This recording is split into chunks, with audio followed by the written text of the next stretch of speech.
Hi, so this is just a quick video to explain some words that were maybe coming up in some of the questions, as it's from another topic within Advanced Higher that we've not done yet, but sometimes they do ask these questions in the textbook, and it's the concept of concavity. So concavity is the rate of change of the gradient of a function, which you can just think of as it's just the second derivative. And it's an alternative way to describe the nature of turning points. So you remember that from higher, you would do the stationary points and then the nature table. This is an alternative method, okay?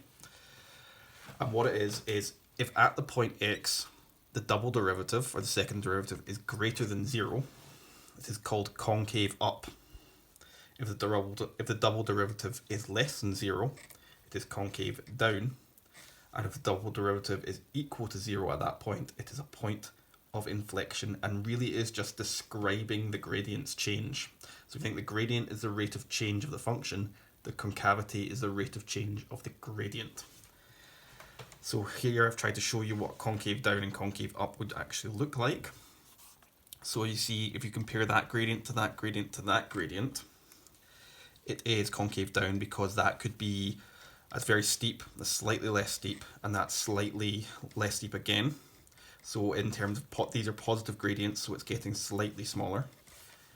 These are starting off, so certainly all three of these are going to be negative. So one could be -1, -5, -100. So again, it's getting, the gradients are decreasing, which is the opposite of concave up, which is that the gradients are increasing.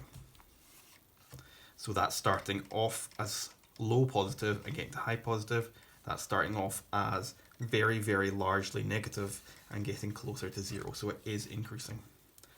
And so we would have concave up, and at one point it's going to come an inflection point where the concavity is 0, and then concave down.